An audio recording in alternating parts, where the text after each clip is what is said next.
Hello, everyone, and welcome to our media talk show at Pod TV. I am one of the founders and your host today, Kimberly Calhoun. And joining us today, all the way from Canada, is Sasha. We're having a bit of an unusual day today because a lot of people are out, but help me join our beloved Sasha, who is the host of our Ukraine and Russia show, as well as Modern Investing with Sasha and Chess with Sasha. So, Sasha, how are you doing today? I'm doing wonderful. Thank you so much. How are you doing today? Um, it's been an interesting day, to say the least. I don't know what happened to everyone, but everyone seemed to be busy today. But I'm just, making things go. What's going on new in your part of the world? In our part of the world, it's very quiet as usual. Canada is, although it's on by territory, it's a huge country, probably second in the world after Russia. But the population is relatively very small for that size of country. And most of the population are located near the border with the United States at Toronto, Montreal, Vancouver, three biggest city. And other than that, there's not much really going. Canada doesn't have a distinct a policy, whether it's economic policy or social or anything like this. It's more of a follower than initiating any policies. And thank God, we don't need initiatives. Even if we do have sometimes, it's always backfires. And this, our Prime Minister, Trudeau, everybody is dreaming how to finally replace him, and hopefully in 1925 it's going to happen. But it didn't it didn't work out for so many times now. So we'll see what's happening the next year. And now, of course, there is a U.S. election coming up in 2024. Uh, I've heard a little bit of your previous broadcast with David Walker and about this no how is it, no choice party, no labels, and it's not party, it's kind of a movement of some kind. It sounds all pretty good, very reasonable. It's very difficult even to find any um, arguments against it. It's just that it seems to me that the U.S. political system is traditionally two-party system, and it just doesn't allow for anything else, even remotely. Although I could be wrong, because Ross Perot, he had um, sizable chunk of votes. I remember it was what, around 20%, 22 maybe even, of popular vote. That's an incredible number. But I don't think that anybody since then was trying to put a third alternative there. So I don't know how it's going to work this year. What do you think, Kim? I don't know. But before we move to what I think, let's join in another guest, all the way from Durham, North Carolina. One of our other producers, Jatovi McDuffie. Welcome, Jatovi. How are you doing?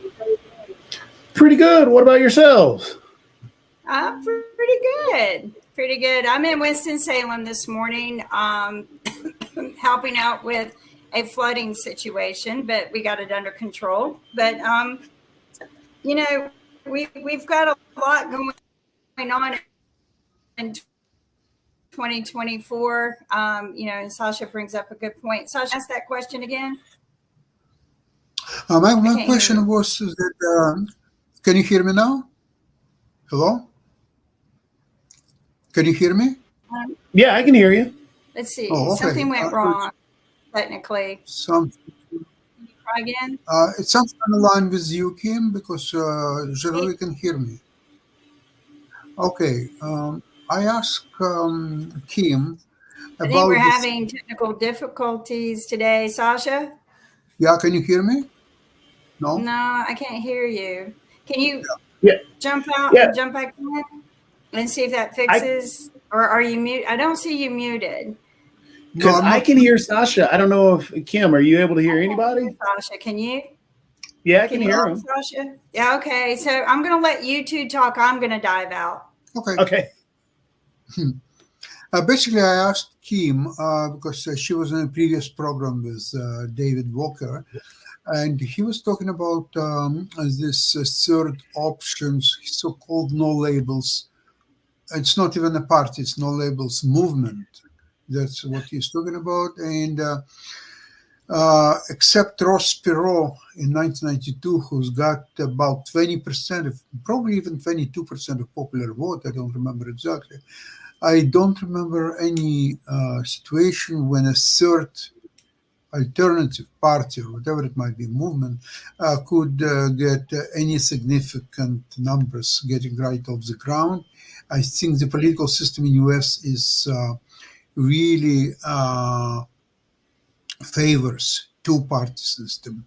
It doesn't have even mechanism for a third party or a movement, or it might be, to have any significant ways to make some inroads. So, in my opinion, what's happened with Ross Perot is it's a phenomenal situation. It's not something that can happen quite often in the United States. What do you think about this?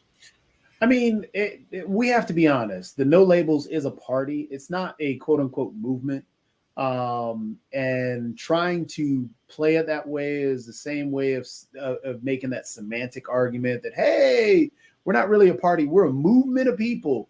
Well, there are plenty of other movements of people. They're an actual party. And what you're talking about with Ross Perot, Ralph Nader, that's all correct. A third party really will never win, because until that third party actually does what you're talking about, because I mean, the US, yeah, you're right. At this moment, we're set up for a two-party system because that's what we have at the local level, the state level, the federal level, until a third party kicks in. And like if No Labels were to have some individuals on school boards, then the state election or local city elections, then judgeships, and then they move up and create a party. The Green Party, if they actually had, the Green Party actually has a better chance if No Labels were to co-opt with the Green Party and push from there, because the Green Party actually has a few people at the state and local levels. But to come in, and it was just that Ross Perot was a millionaire, and he had a ton of money that funded that campaign. And No Labels doesn't have that. And sure, people right now are upset at both Biden and Trump being the two at the top of the ticket. But again, right now, we have a two-party system. Throwing in a third party is only going to swing it for one party or the other. We have three parties in Canada. Three major parties are Conservatives, Liberals, and so-called NDP. It's a New Democratic Party.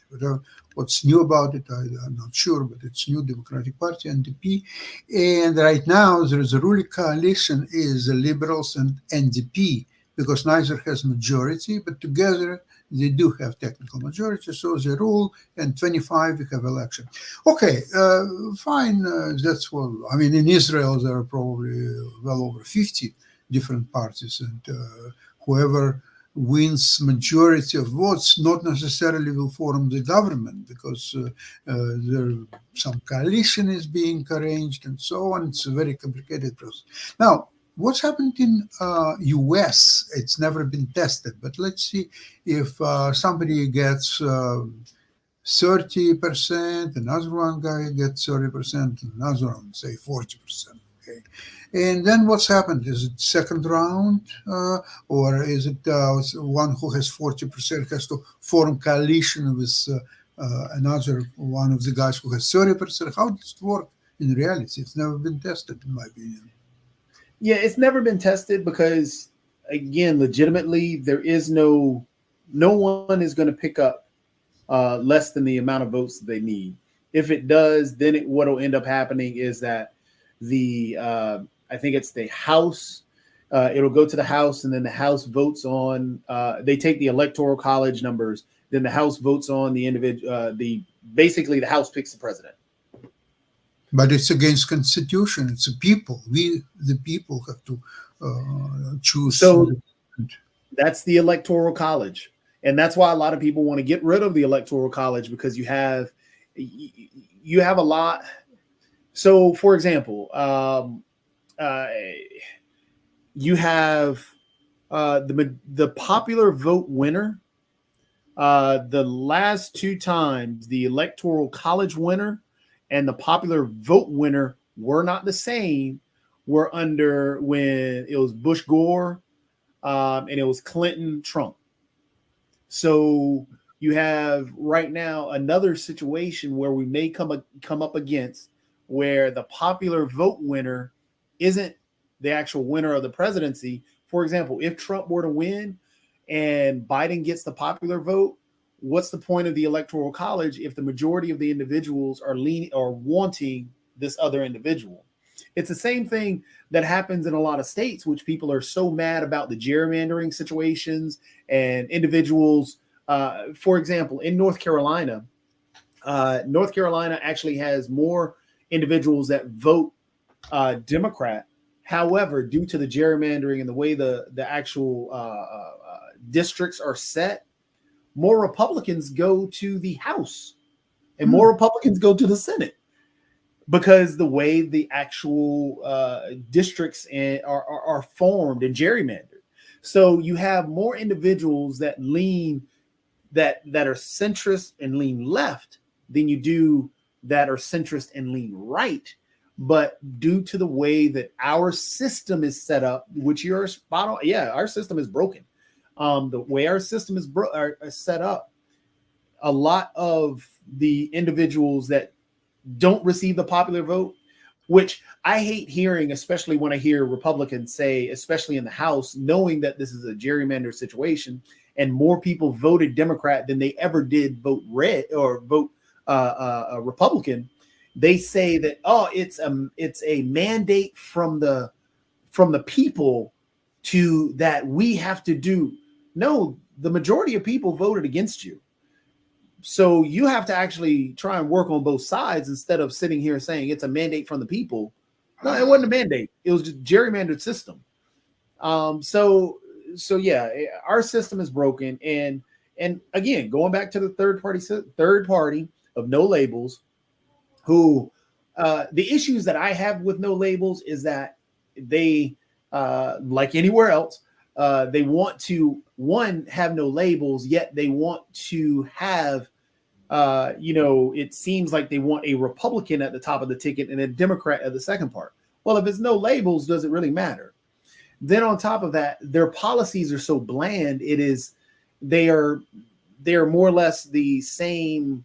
They're similar to the same rhetoric that you hear from many politicians, but a lot of it does lean to that right. Don't get me wrong, I love Dave to death, but Dave was a former Republican, and some of his policies still lean to that Republican side. Absolutely. And so we cannot be just completely blind to particular things. Like one of the funders, it was written that one of the funders is the same funder that dealt with that is putting Clarence Thomas under investigation, that same individual. So all these things that you're saying is no labels, we just got to be honest about it. And that's why I wish, if it is that bland centrist point and you're going to have that bland centrist view, then be a little bit more transparent. Go ahead and talk about the policies that a lot of things, because abortion is a big issue right now. Put out something. Don't just blandly say that, well, immigration is a big issue. So let's have a true policy on that. Tell me what you're talking about. If you're going to want to convince independents, like, I consider myself more independent, even though I lean to the left. If you're going to convince me, I want the information. I want the context. I don't want the same talking points that I receive from a lot of politicians. So yeah, I've got a lot of issues with it. I want a little bit more transparency and stuff like that. But let's be honest, your party. If you're putting up a candidate, your party. That's a problem with them. What first of all, he admitted that they have no money. If they have no money, I don't understand what they're talking about. It's just a waste of time of himself and his listeners and whatever. And now, even if they would have the money, although there is very little time left, they don't have any recognizable figures, or maybe they do have, but they don't announce who they are. This is also worried. So it's very, very cowardly approach is to sit, wait, conceal who are the figures until it will become obvious that there is a uproar against both Biden and Trump. And now they're coming with the figures, with the names of the possible president and vice president, everything else is in place. So they are no longer feel threatened by both Biden and Trump. And this is also, I don't know, to me, it leaves aftertaste, really gross. Now, speaking about the border issue, okay, so here is the U.S. Constitution, and according to the Constitution, as I understand it, the border is a federal issue, not the state issue. So, and there was one instance in the history of the U.S., actually in 20th century, there was one instance when federals sent the army to overpower the state. And they did it very quickly, and it was done in less than 24 hours. That was the end of story. And I don't understand why this time it became such a horrible, unresolved issue where a state like Texas says that's what they want to do, and they're doing it, and federals cannot overpower them, and probably they're not even trying to avoid a possible civil war, or how you view it. I don't understand this at all. It's because of politics. And the Republican Party hitched their wagon to Donald Trump. Donald Trump is bombastic. He burns down everything. He doesn't care about anything but himself. And the Republican Party hitched their wagon to him because the thing Donald Trump is good at, he's a con artist. He's a salesman. And he's convinced his followers that, hey, you know, I'm the savior. I'm Jesus Christ. I'm better than Jesus Christ. I'm Donald Trump. So vote for me. And so they follow behind him. And that is the Republican base now. Because in 2016, when he was running, every single one of them said that he was a problem. Everyone talked about how bad he was. But he, using his language that, you know, calling people names and all this craziness, and that's what people followed behind, and the base followed behind them. The base is the power. So therefore, what ended up happening is the GOP said, okay, we need to figure a way to keep these people. This is the same thing they did when they created the Southern Strategy, when Nixon decided that he's going to grab the disenfranchised individual, the people who felt disenfranchised, those that they're going to grab onto that white anger, and they're going to bring these people into the fold because that's a voting block, and they want that power. They sold their souls to the devil then, and they did it again now. So therefore, what the GOP does, you know, they don't care about anything. So they're burning down the bridges, burning down all the stuff. And so no matter what Donald Trump says, no matter what Donald Trump does, they're going to agree with it and push it along. So all these, you know, everything that you're thinking of, it all wraps back to Trump. And they will blindly defend and blindly justify just because they want the power. I mean, Ted Cruz said, it was Ted Cruz who was so upset at Donald Trump for talking bad about his wife. He was so mad that he endorsed him and will say everything great about him. Ron DeSantis hated being called the sanctimonious, hated being picked on by Donald Trump. yet to turn around and kiss the boot or kiss the ring. He legitimately said at a rally that Trump will do anything. He will be nice. I'm paraphrasing. He'll be nice to you if you just kiss the ring. That's what he did. Tim Scott, this super religious dude, hey, I'm gonna be nice to everybody. Yet he's gonna support the dude that turns around and uses language antithetical to everything that he supposedly preached on his campaign trail. So everything honestly wraps back around to Trump. The base and the power is there behind Trump, and they won't venture away. This is why Chris Christie failed. This is why Nikki Haley, when she starts attacking Trump, this is why she's going to fail. But then you'll see who turns around and kisses the ring, and everything that they said will get ignored. And so everything, that's just the way it is at this moment. And, and these other individuals, if, the Republican parties and were the party of Reagan, as they claim, or the party of Lincoln, Trump wouldn't be there. But they're no longer that. What they are is the party of Trump. They are the MAGA party. They will justify anything for him. So yeah, we have here a network. I forgot her name. She wrote the book about Lincoln and Trump. Oh, Gretchen. Yeah. Something like this. Yeah, that was really funny to put in one book. so yep. Opposite people together.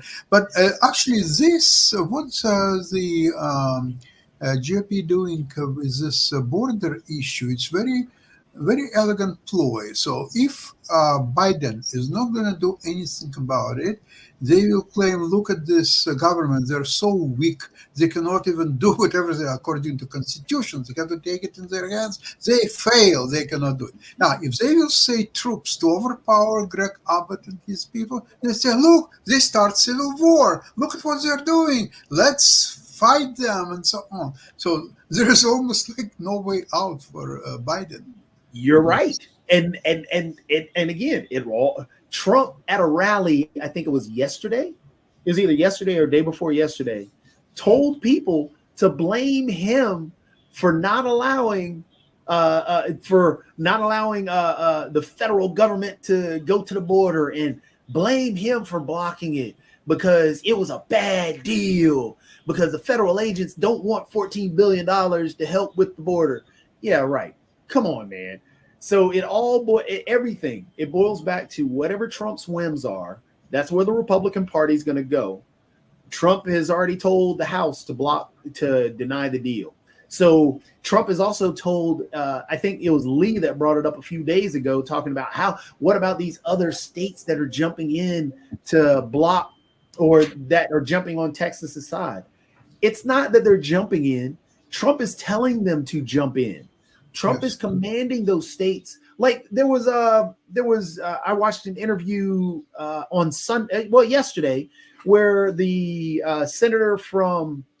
governor from South Dakota talked about how, it's such a bad thing at the border, and she had to go down. Woman, you're not at the border. You're in South Dakota. You're in the middle of the country. You have nothing to do with the border. And if you did, then you would ask for Texas to stop blocking the border. You would ask for Texas to stop blocking federal agents to go to the border, because that's what's going on, is that Texas is literally blocking federal agents from doing their jobs. So as you stated, yeah, that's what they're wanting. Trump said he wants chaos at the border so he can run on it. The GOP said that they want chaos at the border. They don't want to give Biden a win. It's not an emergency if you're saying that you want to wait till later. If it's emergency, fix it. It's like saying, okay, well, we got a hole in this boat and we're out in the middle of the ocean. Let's not fix the boat unless you name this person over. If you name Trump the captain, then we'll fix the boat. We'll listen to him all day, but we're not going to fix this boat. We're going to sink. Yeah, okay. No, that's a continuation of the same policy when Trump was saying that he wants to American economy to collapse the stock market will go down and everybody would suffer, and then he would go against Biden. Look, economy failed, and this economy, in fact, doing fantastically well, so resilient, and corporate profits are incredible. The stock market is getting record closings almost every day. I think for some reason Biden, it's his style maybe, not to drumbeat now, wait till sometimes later in the cycle when it will be more resonating with voters, and so they will remember this. Because if what you say today, economy is booming, it's fantastic, then let's see 2-3 months there will be some recession, for example, say stock market may go on a correction for 10%, and then it will recover. So this 10% fall, the Republicans will say, well, look, it's complete collapse. Look at the Biden's economy. It's down the drain or so on. So in the meantime, it's going up almost every day. Now, I think the weakest link in Biden's armor, it's international politics. It's look at what's happened just now, that 3 U.S. soldiers were killed in the merciless attack by nobody even know who. Attack was by a very powerful drone, and killed 3 people. And from what I heard, was 34 were wounded, and of those, some of them are very, very critical situation. That there could be even more death tolls than 3. And again, there's kind of a very undecisive response from Biden. Nobody knows what to do, against whom to do, and when to do, and if to do. So it's kind of, and you cannot be null and void and quiet about the situation either. So, Stoy, what do you think is Biden's reaction should be? Well, he's already put out a statement that there's going to be, he's going to go back after them. The tough part he's stuck in is dealing with the Republican House and dealing with the Republicans at this moment. Because if he goes back, for example, the Houthi attacks, when the Houthis were attacking the ships in what was it, in the Red Sea or in the sea, was it the Red Sea? But yeah, Strait, Strait of Hormuz. So when the Houthis were attacking those ships, and then Biden goes and attacks those ships, the Republican Party jumped up quick to blame that, oh, well, he's being a tyrant. He's not. He was supposed to go through us, which is true. He needs to go through Congress to grab those war power. I think it's the War Powers Act. He has to go through Congress to get to be able to basically react back. So now he didn't do that, but now to go back at what is from what I understood, the drone attack was from that might have been, they're thinking that it might have been from the Houthis as well, but it was an Iran backed. Well, the Houthis are Iran backed as well. Everybody is Iran backed. Everybody, doesn't matter. Everybody is Iran backed. So he's supposed to go through Congress again. He's trying to do it the right way, but now he has to go through Congress. And how can he go through a Republican Congress that won't even fix the border, won't give money to Ukraine, won't give money to Israel, won't give money to Taiwan? They're voting against all of these things. So for him to actually respond now, and him trying to go through Congress to do that, Trump is telling the Republican Party not to do anything for Biden or help Biden. So he doesn't, again, as I said, it all boils back to Trump and how the Republican Party kowtows and takes orders from him like a cult, because they know the MAGA group behind him is the basis for the Republican Party, and they cannot get reelected and stay in power if they do not have, they're not the Trump approved elected official. So right now, unless it's sad, but people are dying due to the fact that Biden has to go through Congress, and Congress is blocking anything that he does based on the fact it's an election year and they're trying to get Trump reelected. It's sad that everything has gone to politics. There are some Republicans in the Senate that have stated, like actually it was Mitch McConnell who's ticked off the Republicans in the House. Even Mitt Romney, but he's not running anymore. He's done after this year. There are a few others that are just ticked off the House Republicans because, for example, everything they've wanted on immigration, they're getting on immigration, but they're not voting for it because it's an electoral win. Everything in terms of the response that needs to happen, that they're speaking that needs to happen, they're voting against because it gives a win in an election year. So everything right now is about politics, and it's sad that that's the way that the U.S. has gotten to. And until we get out of this tribalism, and we cannot both sides this as well. And I have a problem with everybody saying, well, it's both sides. It's not both sides. You legitimately have one side that is saying they will not move unless this man says we can move. That is not a both sides thing. That is one side blocking all the movement. Last year, Congress passed roughly about 28 bills or 29 bills, when normally they average about 100, close to 500-600 bills, because it's a big country and things are going on. Things need to be fixed. And that's the nuance that gets me about our electoral, our citizenry doesn't. We keep talking about that we need to be financially literate and so on and so forth. We can be as financially literate as we want to be if we're still dumb as a doornail being manipulated by individuals just because they are on my team. It doesn't matter. We can be told, we can follow down, and Sasha, you know stocks. If some and what's the dude on Fox with all the buttons, Kramer or whatever his name is, that does all this wild. No, Kramer is on CNBC. He's on CNBC. He picks some horrible stocks. He's led some people down the road, a bad road. But you know what? People follow him because he's cool. He did one right thing, though.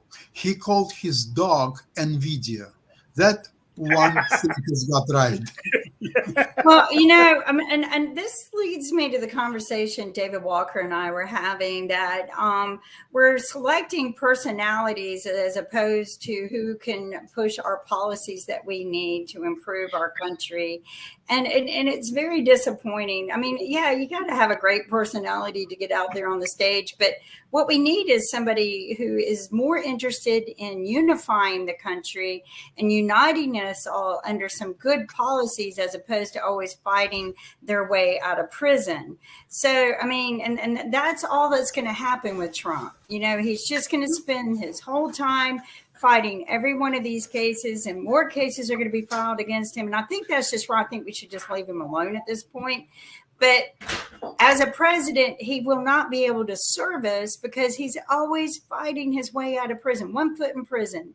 And then you've got two older men, the same fight, same grumpy old men battling it out for what?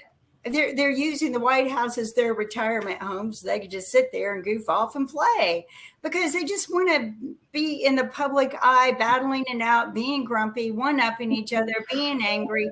Not one time have I really seen either one of them sit down and say, let's just talk about this and work together. Wouldn't that be great? Two people who oppose each other work together. The funny thing is, though, Kim, if you look at the election that we're at right now, and sure, it may turn out to be Trump and Biden. Everything that you said that we want, because if you look at the speeches just between the two individuals, one talks about hating the other. The other side is a bunch of pedophiles. The other side wants to tear our country down. We got to make. Yet the other dude is quiet in the background, isn't bombastic, and is actually doing the work and actually asking for bipartisanship and asking for these things. People hate him. just because, oh, well, he's old. Oh, well, he's not exciting. He doesn't inspire me. The guys in the background doing the work, like the CHIPS Act helped the country. What Buttigieg is doing with transportation and doing all the things. So the guy is doing actually everything that we've not everything that we've asked, but he's done a really good job. I mean, as Sasha pointed out, the economy's booming. Inflation's coming down. We have the lowest inflation across the G20. But we're actually doing well considering everything that's been put before us. But yet we don't want that. We want the dude that just yells out curse words and calls everybody hateful things. Right. And it's funny. He'll make up the names about him while he's, speaking. He'll just say out of the blue, well, I've decided to change their name from this to this. And I'm like, that is just not professional. But that's what's happened to our country. These people eat this junk up. Our country has become this junk country. I mean, I look at the foods that are on the shelves, what they're feeding our brains on the networks. It's all about one-upping each other, and we need to stop. We need a very, very strong person who can stand in front of the country and say, let's unite. Let's join hands and work together for your benefit, not for Trump's, because that's what he's here for, not for Biden, because honestly, I think that's what he's here for, but for you. And I think if we can unify our country again, we can pull ourselves out of this mess. I think if David Walker is given some sort of position back at the White House to help us work our way out of it, we can. I don't think David Walker's in it for himself. I do believe, in my whole heart, I believe that all of this is just about themselves. It's about their egos. It's about being able to one-up each other and put each other down. And they've divided our country. They've divided. I mean, look at us. We're fighting in our own country. Our state armies are fighting our federal armies. How disgusting is that? How disgusting. But the thing is, that gets back to the being honest. And again, there's only one party, one leader who is legitimately pitting everybody against each other. It's not Biden. It is Trump. Oh, I mean, his whole campaign is based on when we win this, we're going to get back at them. We're going to put them in their place. Who's them? Am I one of them? Because quite honestly, if I am, I'm going to stop paying my taxes if you're going to chase me down and make my life miserable. I don't want to be victimized by your vengeance because you were embarrassed because you lost a campaign. Get over it. He still hasn't got over it. I watched a recent interview of him, about a month ago, but I'll go find it and replay it next week. But it was it was a one-on-one, him and a woman. And she asked him a question. Instead of answering it, he dove right in about not being elected, about, vengeance, it was all about him. And I'm like, you have an opportunity to be one-on-one with a very powerful media person, almost like maybe not Barbara Walters, but you know what I mean. And all you do is throw your ego into it. And people eat this up. And this is what's wrong with our country. You know what, people? You are your own problem, because people can take you to the well to drink the water, but all you're going to do is sit there and complain and make excuses and point blame and point fear and spread fear and poison that well, and you will die of thirst because you're not doing what's right for your country. You're doing what's right for your egos, and that's got to end. That's got to end. It's just got to end. And but the sad part is, it's not going to until Trump goes away. And Trump, right. Trump and Trumpism, because that's no. Hey, goodbye. It'd be great if he goes. It would be very healthy for the United States if Trump would lose election by a landslide. That would not just another victory for Joe Biden, but landslide victory would really pronounce the death of Trumpism. The Trump and Trumpism will be gone. He will be rot in jail, and Trumpism will be defeated as the some kind of a movement or some kind of a religion or anything like that. It's gone. So all this so-called base will be gone. So the Republican Party will have no other choices as to rebuild itself, find the policies that people will support, and really start working. Because right now, nobody is really doing that in the Republican Party when they have Trump, because all their elections, their jobs, their political future all depend on one man, Trump. So they're paralyzed. They're all bunch of cowards. Look at this idiot, Mike Johnson, who is himself. He admitted that on every issue he is consulting Donald Trump. Who is Donald Trump today? He's nobody. He has no title. He is nobody, and most likely will be a convicted criminal very soon. So he is conducting a separate private talks. He's consulting the man who will be very soon convicted criminal.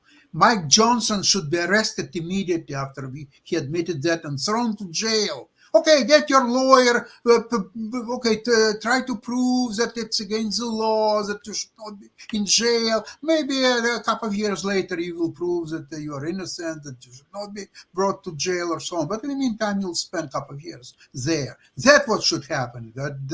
Unfortunately, there's a lot of cowards in U.S. politics today. And look at that goes to the internal politics, it goes to foreign policies. And okay, you know what? I counted that in all these Middle Eastern, particularly all of them Arab countries, there are well over 60,000 troops of the United States. Why do they have to consult somebody like this, Republicans or so on, if they are being attacked? 3 people are killed, 34 wounded. So you with 60,000 force, you cannot respond. You have to ask somebody, go to Senate or to House and to ask the permission or so on. What kind of military is that? Oh my God, this is horrible. And finally, the Pentagon now admitted to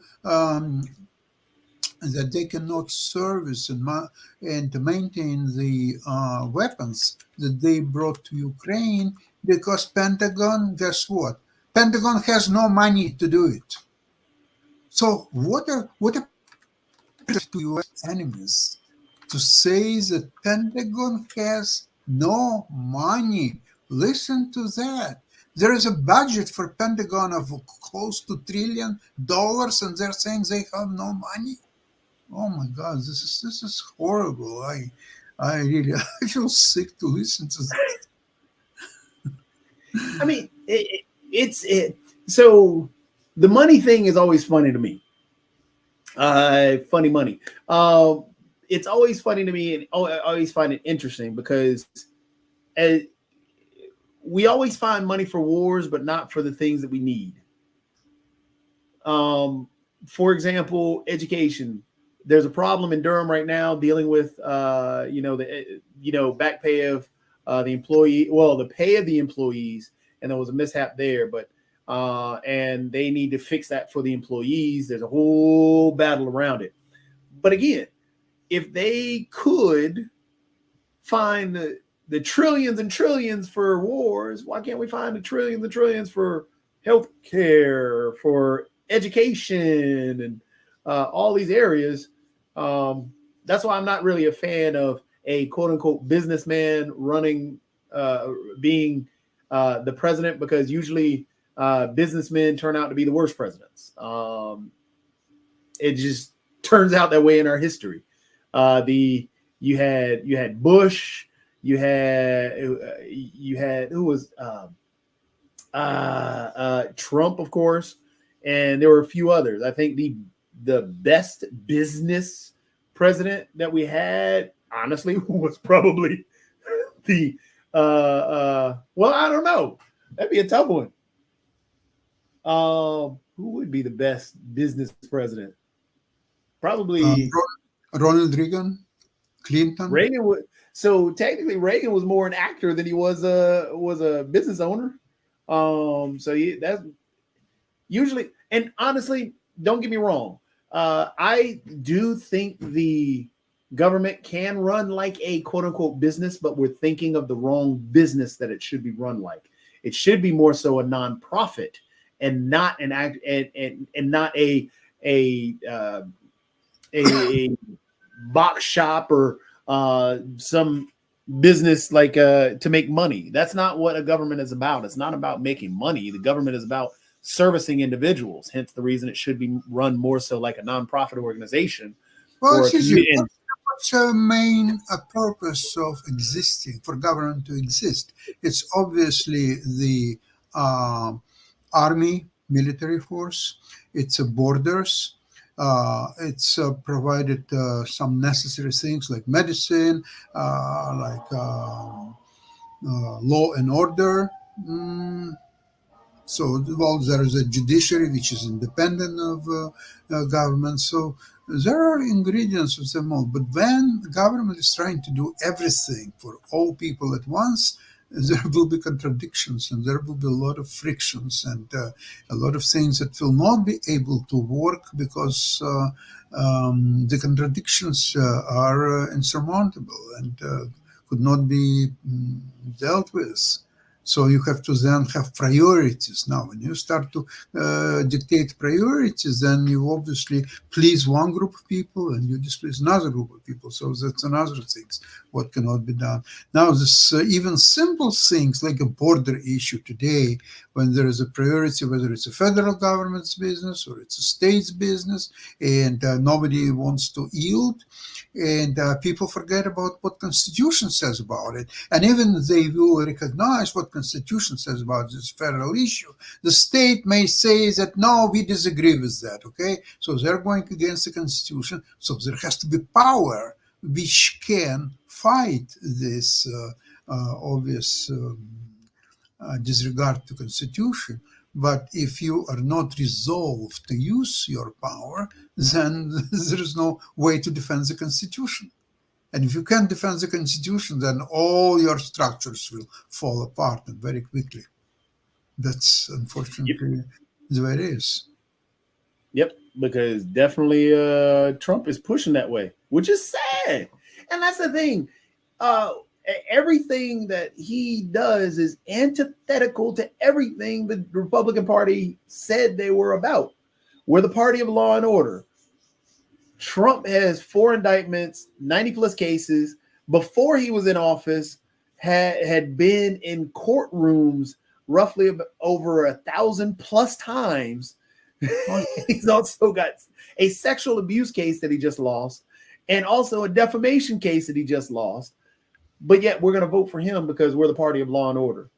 We're the party of religion. We believe in God. And high religion. Yeah, we're Christians. Yeah, but we're going to vote for a dude who had an affair on his first wife, had an affair on his pregnant second wife, had an affair on his third wife with a porn star that he paid for.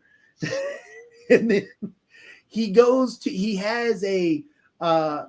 brags about all the sexual misconduct things that he does, bragged about the walking in on naked girls and naked women at his pageants, talks about he would love to have sex with his daughter, but yet we're Christians. We're going to vote for this guy. This guy is our guy. He holds the Bible upside down. Yes, he's a Jesus-loving guy. Like, that's pathetic. That's I want to add to what Joe Tovey said, because he is so dead on. He has made the sticker for this. But also consider this. They are 100% pro-lifers, forcing women away from their own pro-choices. And choices, I think, is a violation of constitutional rights as well as HIPAA, regardless of what you believe. I mean, I don't personally believe in abortion, but pro-lifers, here they are.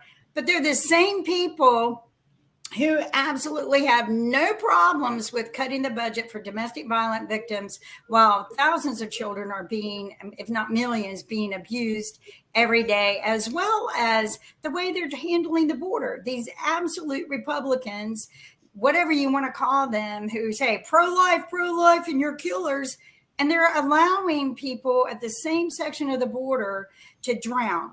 And you know what? You cannot tell me common sense people, use your brain that God gave you.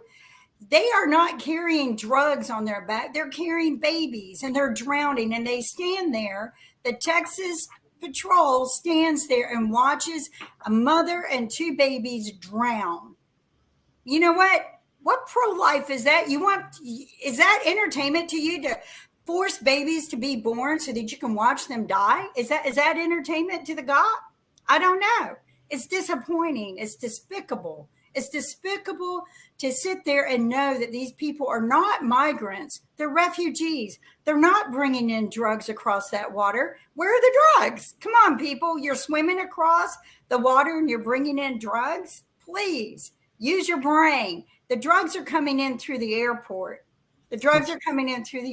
I know because I worked with the director of the Transportation Authority of Homeland Security, as well as forensics analysis. He was dead set against the catch and release program that David discussed earlier. I'm dead set against it after I saw what happened. I do believe it should be catch and return. But these are migrants they're not migrants. They are the women and children who are being raped and murdered, but on the other side of the border. All this media, they twist everything around. They make you think, oh, this is happening to Americans. No. These are refugees. They're not migrants. And they're using the word, enforcing the word migrant so that they can force certain laws. I'm not for bringing all of these people in here, but I'm for doing it right.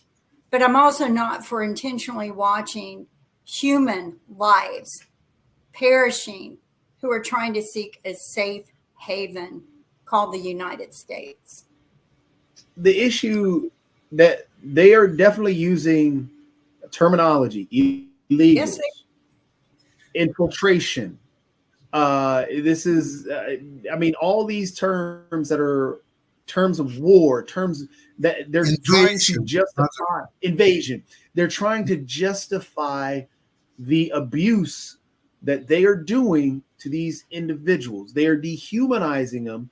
This harkens back to our atrocious history around how talking about Black people, talking about anybody that is not white and male. It is sad, but that is our reality, and that is what they do. They have taught the Republican Party, Donald Trump at the top, always calls them illegals, infiltration, invasion, because that's why they floated the idea, hey, can we shoot them at the border? No, that's murder. That is murder. And then it is absolute murder. But they don't care. These sanctity of life people don't care because they dehumanize them so much that they can see them as quote unquote vermin, as Donald Trump has called them, poisoning the blood of our soil, as Donald Trump has said. They are just animals, so we can put them down, as these individuals have pointed out, have said multiple times. And it is sad, but that is the reality of what the GOP is doing in its messaging. Pro-lifers. But the thing is, they're leaving out critical information and context of how hard it is to get across. For example, some of these individuals that are crossing have been sitting for 3 years in Mexico or in other areas in these consulate areas, these safe havens, escaping already, but can't get across because he can't get processed. Catch and release. The other problem that we're not being told is all the deaths that have occurred crossing at Eagle Pass. Back in October, there was such a mass of people trying to cross over, refugees. And again, no drugs on their bags, no weapons. They just want a safe haven, just like anyone else from another country. And there was such a mass of them. I read a report on this in October that they couldn't even count the bodies. They didn't count bodies because they were ashamed, I'm sure. But it's the federal government trying to help. I don't think we need to turn our back on humans. I think being inhuman is not the answer to fixing this border problem. I think we can be humane and fix the problem, but we just need to be proactive. The thing is, the best way to fix it is to understand that these individuals are seeking help, and these individuals can help our society. Immigrants themselves had put trillions into our budget. They have provided us trillions, not just they've done this and they're taking. No, they have actually added trillions to our budget. They have brought money in. And so we have to understand that these individuals are seeking help, and we can bring them in. We can nurture them and get them to understand, okay, well, here they have the lowest crime rate. We forget about that. They have a lower crime rate than native born Americans. So they're not trying to break the law. They don't have drugs. But hey, let's give them a job and an opportunity, and then let's help them provide for us. Hey, they could be the next big time contractor to create another building, or next doctor that could help cure an ailment that hurts our society.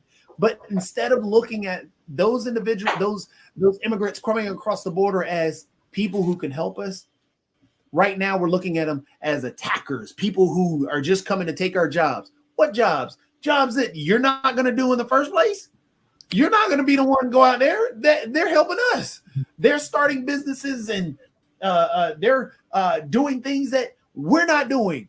And you're not cleaning homes, not at all. They're helping us out in that way. They're also starting businesses in that way. I mean, they're doing everything capitalism wise, but we're like, no, they're taking our jobs. No, they're doing stuff that you're not. And we're the ones and the rich who are making these laws, and the government are the ones who initially brought them in for cheaper labor or, servant type labor in the beginning. But they do all of our farming that we don't want to do. They do all of the things that our people are just too above the bar to do anymore, and we need to change that. And this has just been a beautiful talk show today, and I hate to wrap up early, but unfortunately we're going to have to go, and we'll see you next Monday. But don't forget to check out our Pod TV bookstore and our merchandise. We are trying to start to monetize so that we can pay our lovely people who donate all of their time here to bring you this wonderful information. We also have 4 new cleaned up channels on Amazon and Roku, as well as a new platform that we're filming off of. And so we want to thank all of our viewers for watching us and supporting us, over 2.4 million of you. And thank our 2 beautiful producers. Don't forget to go watch their shows during the week. Love you all, and we'll see you soon. Thank you. Take care. Take care, Sasha. Take care, Jatovi.